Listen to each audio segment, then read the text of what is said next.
하나님께서 이스라엘 백성들에게 베푸신 그 은혜를 기억했던 이스라엘 사람들은 하나님 앞에 언약을 세우고 인봉하겠다라고 이야기를 했습니다. 인을 쳤습니다.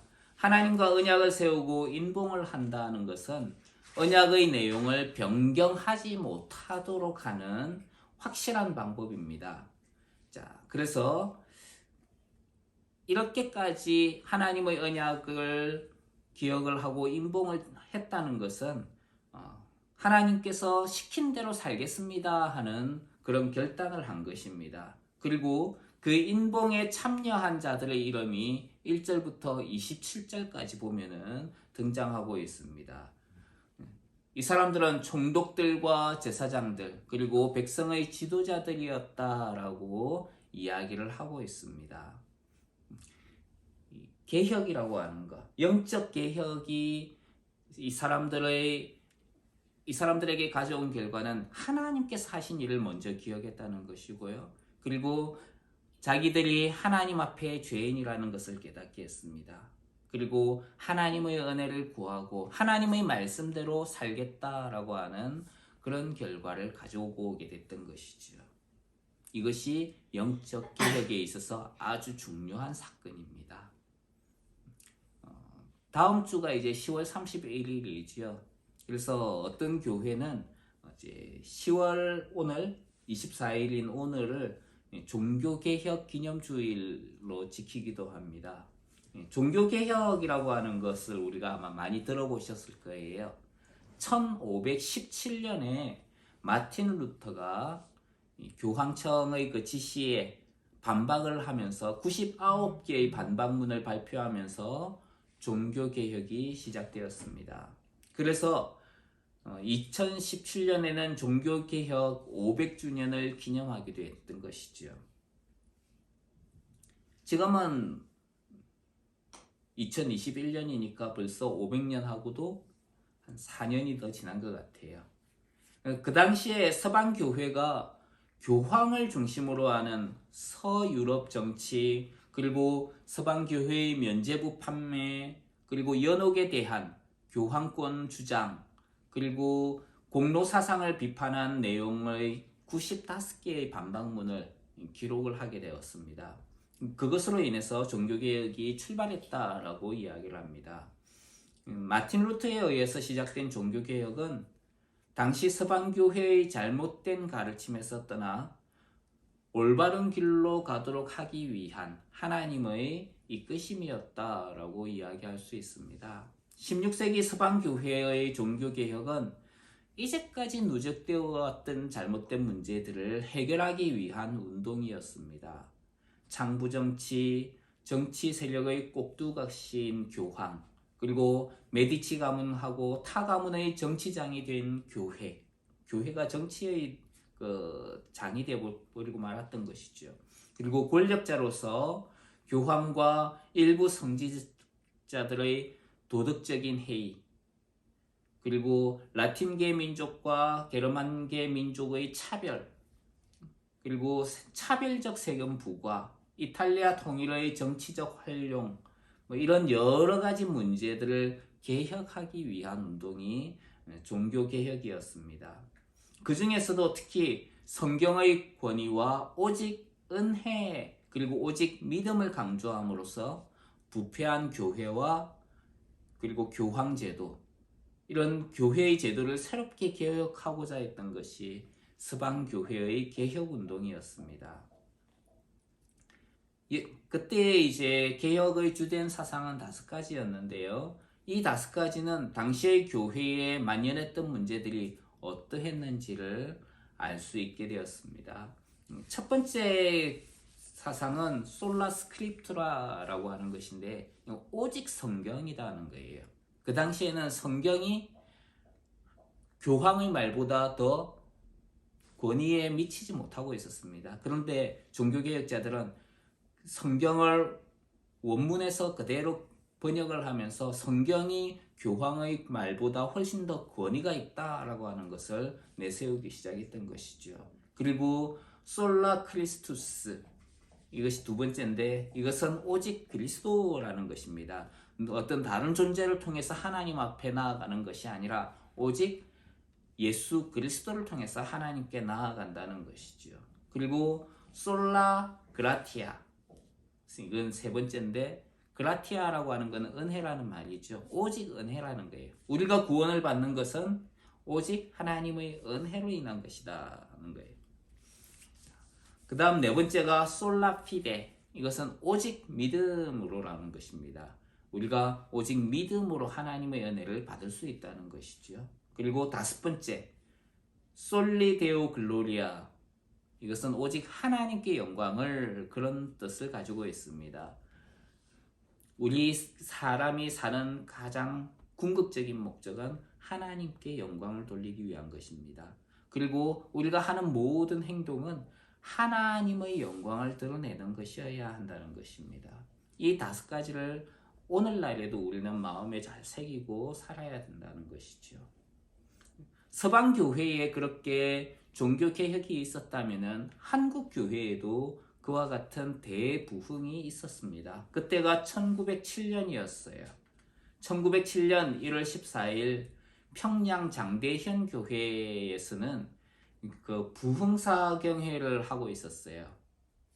사경회를 하던 도중에 선교사와 교회 지도자들이 자신들의 잘못을 공개적으로 고백하고 눈물을 흘리며 회개했던 그런 일이 있었습니다. 그 사건 이후에 계속해서 한국 교회에는 신기한 현상들이 많이 일어났고, 그리고 또 교회의 교인들의 수가 점점 하나님께서 더 늘렸던, 더 많아지게 하셨던 그런 사건이 있었습니다. 그래서 이것을 평양 대부흥운동 혹은 성령 대부흥운동이라고 부릅니다. 그래서 평양을 동방의 예루살렘이라고 불렀던 사건이 평양 대부흥 사건입니다. 이 당시에는 교회의 지도자들이 회개를 통해서 영적 부흥 운동이 시작되었던 것이죠. 그리고 그 불길은 한반도 전체로 퍼져나가게 됩니다. 그래서 2007년도에는 평양 대부흥 100주년 이렇게 해가지고 기념 행사를 가지기도 했어요. 근데 사람들이 이런 날짜와 시간을 기념한다고 해서 개혁이 다시 찾아오고 부흥이 다시 찾아오는 것은 아닙니다. 신앙의 개혁은 날짜와 연도를 따르는 것이 아니라 회개로부터 시작된다는 공통점을 보게 됩니다. 느헤미야와 종교개혁 그리고 평양의 부흥운동을 보면은 지도자의 회개로부터 시작되었다는 것을 볼 수 있습니다. 그래서 개혁은 하나님께서 베푸신 은혜를 기억하고, 그리고 하나님의 말씀에 순종하기를 결단하면서 시작되는 것입니다. 그래서 하나님께서 베푸신 은혜를 기억을 하고 내가 하나님 앞에 죄인이라는 것, 그래서 하나님의 말씀대로 내가 살겠다고 결단할 때, 그때의 개혁이 시작된다는 것이죠. 그것은 사람에게서부터가 아니라 하나님께서 부어주시는 것입니다. 그래서 언약을 세우고 인봉을 했다라고 성경은 이야기를 하고 있어요. 그렇게 언약을 세우고 인봉을 한 이후에 백성들이 했던 일들이 있습니다. 그것은 이방 사람들과 절교하고 결혼의 순수성을 회복하는 것, 그리고 안식일이나 절기에는 물건을 사고 파는 매매 행위를 안 하겠다는 것이고요. 그리고 안식년을 지키고 하나님의 전을 위해서 예물을 드리겠다 하는 결단을 내렸습니다. 이방 사람과 절교하는 것은 그들과 교제와 관계를 끊겠다는 것입니다.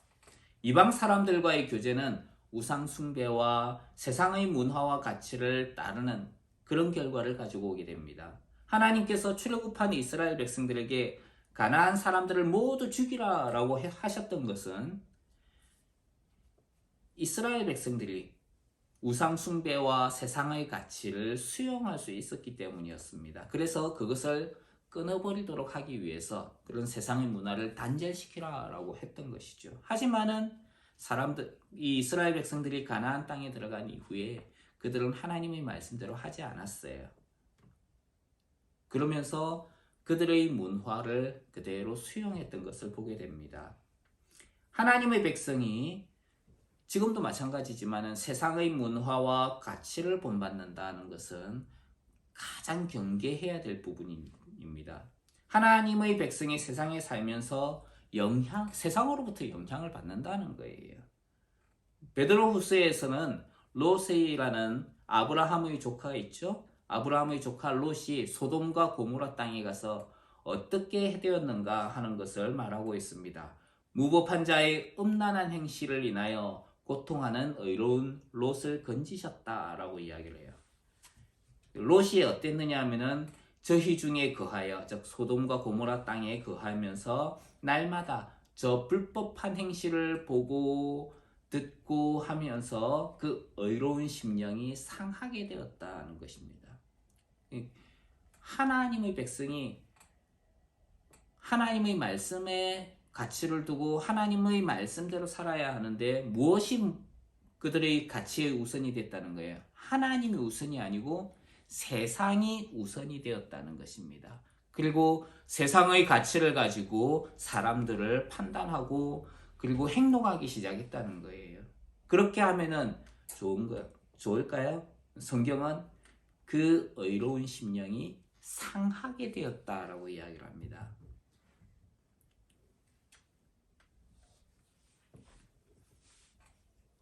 그래서 성경은 우리에게 이 세대를 본받지 말라라고 이야기하시죠. 오히려 하나님의 뜻을 분별하라라고 말씀하고 있다는 것입니다. 오늘날 그리스도인 중에서도 세상의 문화를 쉽게 수용하는 경우가 있습니다. 세상은 부부의 관계가 아니라 결혼을 하기 전인 친구 혹은 애인 사이에 성관계를 가지는 것을 당연하게 생각합니다. 이혼하는 것에 대해서도 쉽게 생각하는 경우가 있습니다. 그런데 하나님은 성경을 통해서 너의 어려서 취한 아내 사이에 괴사를 행하지 말라라고 이야기를 합니다. 하나님에게는 영이 많이 남아 있을지라도 오직 하나를 짓지 않으셨느냐? 하나님은 영을 많이 지으실 수 있지만 오직 하나만 지으셨다는 거예요. 딱 짝이 될 영은 하나밖에 없다는 거예요. 왜 그렇게 하셨느냐 하면은 경건한 자손을 얻기 위해서라는 거예요. 그러니까 하나님의 원래 원칙도 뭐냐 하면은 한 남자와 한 여자가 결혼해서 가정을 이루는 것입니다. 그래서 하나님께서 창세기에 보면은 아담을 창조하시고 여자를 창조하셨어요. 그리고 둘이 한 가정을 이루게 하셨습니다. 창세기에서도 그렇게 하셨고 말라기에서도 나는 한 영혼만 지었다라고 이야기를 합니다. 그러면은 구약 성경에 보면은 아브라함이라든지 야곱이라든지 이 사람들은 어떻게 되는 거예요? 그 사람들은 많은 아내를 두었잖아요. 예, 많은 아내를 두긴 했습니다. 하지만 그것이 하나님의 방법이라고 이야기하지는 않아요. 그냥 그들이 많은 아내를 두었다라고만 하지 그 하나님의 원리는 한 남자와 한 여자가 결혼해서 가정을 이루는 것입니다. 그래서 성경은 모든 사람은 혼인을 귀히 여기고 침소를 더럽히지 않게 하라 이렇게 이야기하시면서 음행하는 자들과 간음하는 자들을 하나님이 심판하실 것이다 라고 분명하게 말씀하고 있습니다. 이렇게 이야기를 하면 사람들은 그런 이야기를 해요. 세상의 상황이 바뀌지 않았느냐? 그건 이미 옛날 시대의 이야기가 아니냐라고 이야기를 합니다. 이것이 바로 우리가 솔라 스크립투라, 즉 오직 성경으로 이것을 강조해야 되는 거예요. 교황의 이야기나 세상의 문화와 가치보다 더 높은 권위를 가지고 있는 게 뭡니까? 하나님의 말씀이에요. 하나님의 말씀은 변하지 않는 진리예요. 그 하나님의 말씀이 모든 사람은 혼인을 귀히 여기고 침소를 더럽히지 않게 하라. 하나님이 심판하실 것이다. 이렇게 말씀하고 있다는 것입니다. 하나님의 백성들에게는 세상의 가치가 아니라 하나님의 말씀이 가장 큰 권위인 거예요. 최근에 그 대세라는 K 배우에 대한 말이 참 많았어요. 지난 일주일 동안. 한국에서는 이거에 대한 이슈가 상당히 심했던 것 같아요. 전 여친이 이 K 배우의 아이를 가졌는데 그 K 배우가 낙태를 종용해가지고 낙태를 했고 그 이후로 만나주지 않고 사과도 받지 못했다 이런 이야기를 한 거예요. 그래서 이 K라는 배우는 모든 광고와 TV 프로그램을 다 하차를 하게 되었답니다. 일주일 만에 일어난 사건이에요. 그런데 인터넷에 보면은 요즘 같은 시대에 그런 것이 왜 잘못이냐? 그런 거는 이미 잘못도 아니다 라고 말하기도 하고, 또 어떤 사람들은 그런 사람이 어떻게 연예 활동을 계속 할 수가 있느냐, 연예계 활동을 할 수가 있느냐 하면서 비난하는 사람들도 있었다는 거예요. 또 어떤 사람들은 그 배우에 대해서 동정론이라든지 음모론을 이야기하기도 했습니다. 근데 중요한 것은 뭘까요? 결혼하고 난 이후에 성관계를 가지는 거예요. 이게 하나님의 말씀이에요. 애초부터 그렇게 했다면 이런 문제가 불거지지 않았다는 거예요. 하나님의 말씀을 무시하고 세상이 가져다 주는, 세상이 말하는 그런 생각과 가치들을 집어넣다가 보니까 그런 엄청난 잘못들이 터지게 되는 것이죠. 성경은 우리에게 돈을 사랑치 말고 있는 바를 족한 줄로 알라라고 말씀하십니다. 그러시면서 내가 과연 너희를 버리지 아니하고 과연 너희를 떠나지 않겠다라고 이야기를 하셨어요. 근데 세상의 사람들은 어떻습니까? 세상 사람들의 관점은 돈의 가장 큰 최고가 되어 있어요. 돈의 노예가 되어서 돈을 사랑하고 가장 가치 있는 것으로 여깁니다. 그래서 돈이 많은 사람을 가장 최우선으로 여기는 거예요. 그러나 아무리 세상에서 가치가 있는 것이라도 하나님은 돈을 사랑하지 말라라고 이야기하셨어요. 예수님은 한 사람이 두 주인을 섬기지 못한다라고 이야기를 하십니다. 혹 이를 미워하며 저를 사랑하거나 혹 이를 중히 여기며 저를 경히 여기게 될 것이다 라고 이야기를 하셨어요. 그러시면서 너희가 하나님과 재물을 겸하여 섬기지 못한다 라고 말씀하셨습니다.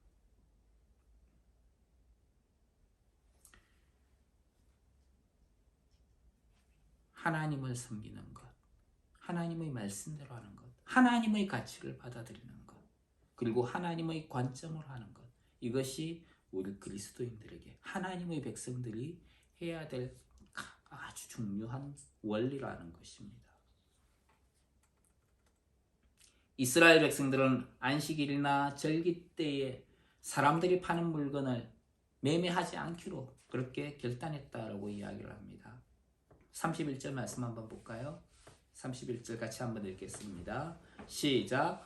혹시 이 땅 백성이 안식일에 물품이나 온갖 곡물을 가져다가 팔려고 할지라도 우리가 안식일이나 성일에는 그들에게서 사지 않겠고 일곱째 해마다 땅을 쉬게 하고 모든 빚을 탕감하리라 하였고, 안식일이나 절기는 하나님을 기억하고 하나님을 섬기기 위해서 하나님께서 지정해 주신 날이에요. 사람들이 만든 날이 아니라 하나님이 지정해 주신 날이 안식일과 절기입니다. 세상의 절기들은 자신들이 겪은 역사를 통해서 기념을 합니다. 예를 들어서 독립기념일, 광복절, 우리나라가 일본의 압제에서 벗어난 날, 그날을 기념하는 것이죠. 8월 15일. 그래서 8월 15일을 우리나라에서는 독립기념일 혹은 광복절로 기념을 합니다. 또 생일이라고 하는 것을 한번 생각해 보십시오. 내가 태어난 날을 기념하는 거예요. 즉 자기가 겪은 어떤 사건을 가지고 기념하는 것이 세상의 기념일 그리고 절기가 절기입니다. 그런데 하나님께서 세우신 절기는 하나님께서 이미 그날을 지정하시고 그 일이 이루어지게 하신 날이에요. 예를 들어서 유월절이라고 하는 절기를 한번 생각해 보십시오. 하나님은 이 날을 유월절로 지키라 라고 하시면서 이스라엘에게 첫째 달 14일을 이야기를 하셨어요. 그때가 유월절로 지켜라 라고 이야기를 하시고, 그 유월절에 내가 이스라엘 백성들을 이집트에서 건져내겠다, 그렇게 이야기를 하셨어요. 먼저 말씀을 하셨어요. 유월절이란 절기를. 그리고 말씀하신 것과 같이 이스라엘 백성들을 이집트에서 이끌어내십니다. 하나님은 말씀하시고 이끄신다는 거예요. 행하시는 분이라는 것을 알 수가 있습니다. 세상은 이끌려가는 대로 이끌려갑니다. 하지만은 하나님은 말씀하시고 이끌어가시는 분이시기, 그래서 이 하나님을 전지전능하시다라고 이야기를 합니다. 그래서 하나님은 절기를 통해서 말씀하고자 하시는 것은 내가 어떠한 존재인지를 너희는 기억해라, 이것을 말씀하고 싶은 거예요. 안식일이라든지 절기를 주신 그 이유가 뭡니까? 이 날은 하나님께서 이것을 지켜라 라고 하셨어요. 안식일을 뭐 하는 날입니까? 하나님을 예배하고 즐기는 날이에요. 하나님을 기억하는 날입니다. 근데 우리가 물건을 산다든지 하게 되면 어떻게 돼요? 그날은 하나님을 기억하는 것보다 세상의 것을 기억하게 되겠죠. 그래서 하나님께서 안식일을 기억하여 거룩히 지키라라고 하셨어요. 나를 기억하라는 거예요. 너희를 구원한 나, 세상을 창조한 나, 나를 기억하라.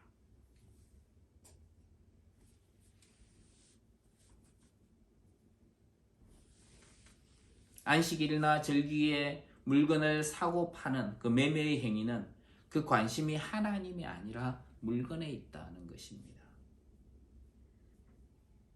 예수님은 이런 말씀을 하셨어요. 너희를 위하여 보물을 땅에 쌓아두지 말라. 거기는 좀과 동록이 해하며 도적이 구멍을 뚫고 도적질하느니라. 오직 너희를 위하여 보물을 하늘에 쌓아두라. 거기는 좀과 동록이 해하지 못하며 도적이 구멍을 뚫지도 못하고 도적질도 못하느니라. 예수님은 보물을 어디에 쌓아두라고 하셨어요? 하늘에 쌓아두라. 땅에 쌓아두지 말고 하늘에 쌓아두라. 이렇게 이야기를 하셨습니다. 왜 보물을 그렇게 쌓아두어야 됩니까? 너희를 위하여. 그러니까 우리 자신을 위한다면 어떻게 해야 돼요?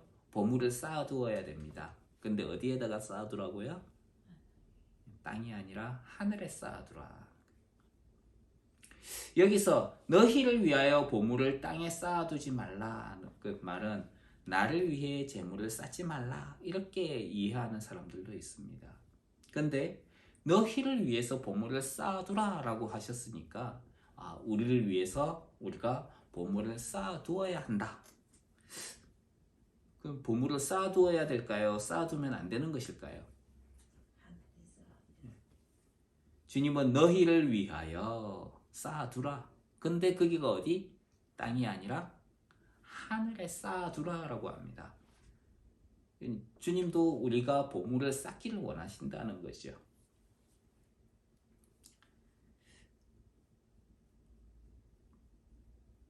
그럼 우리가 보물을 하늘에 쌓아둘 수 있는 방법이 있습니까?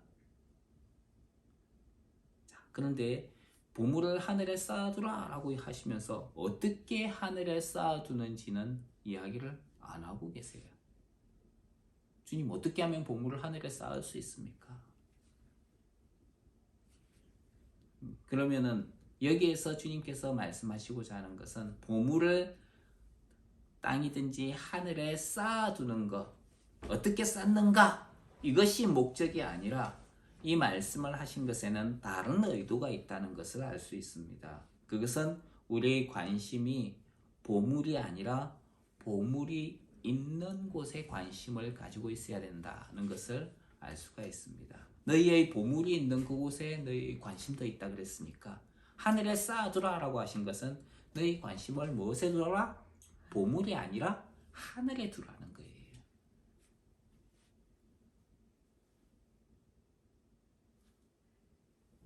그럼에도 사람들의 관심은 재물을 하늘에 어떻게 하면 쌓을 수 있습니까? 이렇게 이야기를 합니다. 근데 주님은 하나님과 재물을 겸하여 섬길 수 없다라고 이야기하셨어요. 우리 관심은 무엇에 있습니까? 보물에 있습니까? 세상에서 뛰어나고 세상이 우러러 보도록 하는 데에 우리의 관심이 있습니까? 세상과 재물에 대한 염려는 다 이방인들이 구하는 것이라고 하셨어요. 그것들은 세상의 없어질 것들이라고 말씀합니다. 그러면 우리가 바라보아야 할 것은 무엇입니까? 보물이 아니라 하늘에 관심을 두고 사는 사람이 되어야 된다는 것이죠. 그래서 주님은 이렇게 말씀하셨어요. 너희는 먼저 그의 나라와 그의 의를 구하라. 그리하면 이 모든 것을 너희에게 더하시리라. 중요한 게 뭡니까? 이 모든 것을 더하실 것이다. 이것에 관심이 있는 것이 아니라 먼저 하나님의 나라와 하나님의 의를 구하라는 거예요. 그래서 하나님의 나라와 하나님의 의를 구하는 저와 여러분이 되시길 예수님의 이름으로 축원합니다. 또 이스라엘 백성들은 하나님의 전을 위해서 해마다 세겔의 3분의 1을 수납하기로 스스로 결정을 내렸습니다. 하나님의 전을 섬기기 위해서 예물을 드리기로 한 것입니다. 여기서 언급한 내용을 보면은 하나님의 전을 위하여 예물을 드리고 제단에서 사르게 하였다라고 이야기를 합니다. 이건 예물을 드리는 것이 중요한 것이 아니라 하나님을 예배하는 것을 말하는 것이지요. 영적 개혁이 가져온 결과 중의 하나는 결국에는 예배의 회복에 있다는 것을 보게 됩니다. 죄로 인해 타락한 인간은 더 이상 하나님을 볼 수 없게 되었습니다. 왜냐하면 하나님께서 범죄한 인간을 에덴에서 추방시켰기 때문이지요. 하나님의 얼굴을 다시는 볼 수 없게 된 것입니다.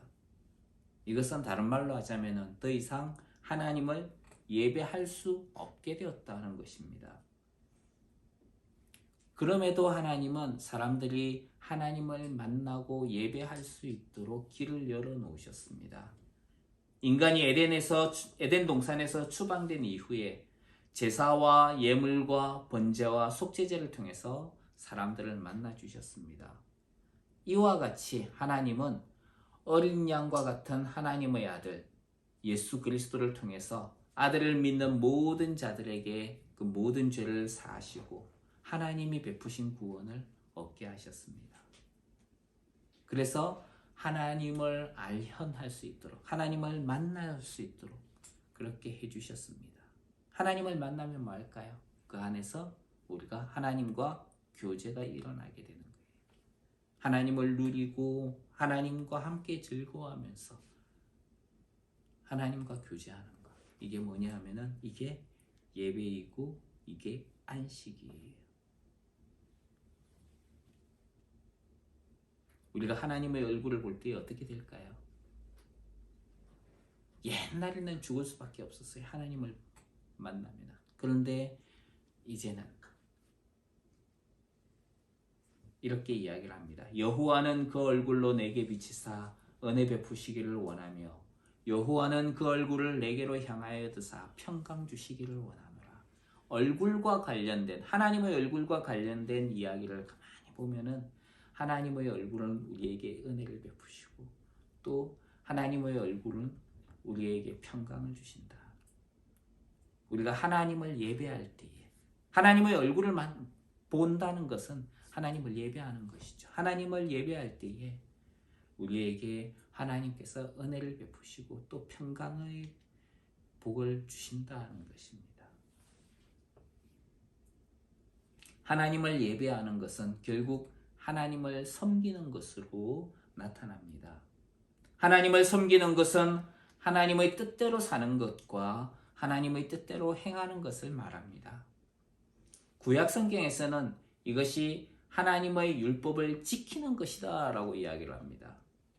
율법이라고 우리가 이야기를 많이 하는데 율법은 하나님의 의가 나타난다 라고 이야기를 합니다. 하나님의 의 기준이 율법에 있다는 거예요. 그래서 하나님께서 원하시는 것이 무엇이냐, 하나님의 기준이 무엇이냐, 그것을 알기 위해서는 율법을 보게 됩니다. 율법을 통해서 알 수 있게 되는 것이죠. 그래서 율법은 하나님의 의 기준이다 이렇게 이야기를 하는데 그것은 가장 최소한의 기준이에요. 우리 법조항 있죠?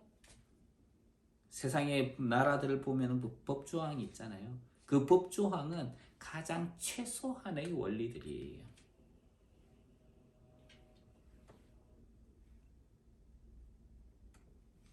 율법에서는 도적질하지 말라라고 이야기를 했습니다. 그래서 남의 물건을 훔치지 않으면은, 남의 물건을 훔치면은 도적질하는데 물건을 보고 저거 좋은데 하면서도 훔치지 않으면은 도적질하지 않은 것이 됩니다.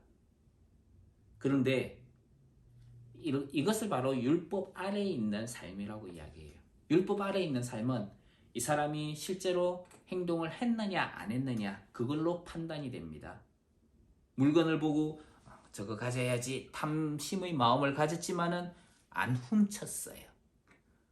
그러면은 율법에서는 물건을 안 훔쳤다.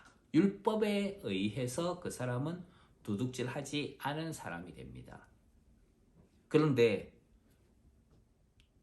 복음 안에서는 예수 그리스도께서는 이야기하세요. 네가 탐심하는 마음을 가졌다면 그거는 이미 네가 물건을 훔친 것과 같다. 너는 살인을 하지 않았지만은 형제를 대하여 미운 마음을 가졌지 않느냐? 그건 이미 살인한 것과 같다. 이것이 성령의 법이라는 거예요.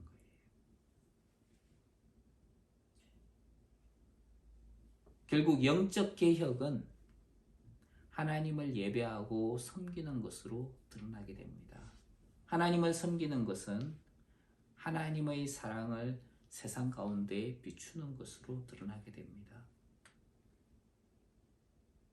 이스라엘 백성들의 영적 개혁, 하나님께서 자신들을 위해서 하신 것들을 기억을 하고, 그리고 자신들이 하나님 앞에 죄인인 것을 기억하면서 하나님의 은혜를 구하고 이제는 하나님의 뜻대로 살겠습니다.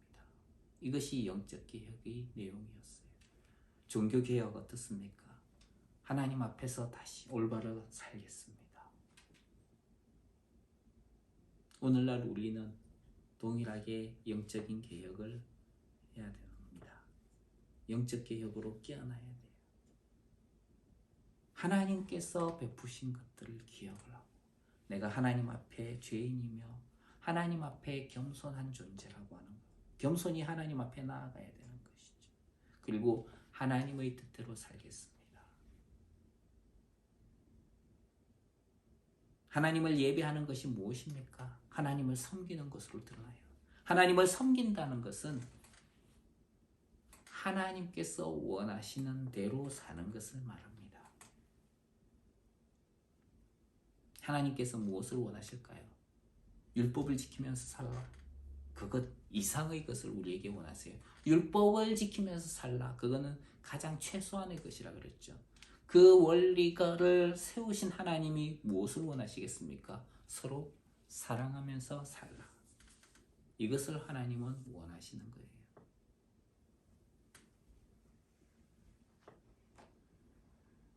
율법은 하나님을 사랑하는 것과 이웃을 사랑하는 것에 대해서 이야기를 합니다. 가장 최소한의 원리라고 이야기를 하죠. 근데 하나님의 그 율법을 완성하는 것은 사랑의 원리라는 거예요. 그것을 하나님은 우리가 세상 가운데서 드러내기를 원하십니다. 영적 개혁을 통해서 하나님은 세상 가운데에 하나님의 그 사랑을 드러내기를 원하시는 것이지요. 그래서 예수님은 이같이 너희 빛을 사람 앞에 비치게 하여 저희로 너희 착한 행실을 보고 하늘에 계신 너희 아버지께 영광을 돌리게 하라. 이렇게 말씀하셨습니다. 영적인 개혁을 통해 주 하나님의 선한 빛을 세상 가운데에 드러내고 비추는 하나님의 사람으로 살아가길 우리 주 예수 그리스도 이름으로 축원합니다. 아멘. 기도하겠습니다.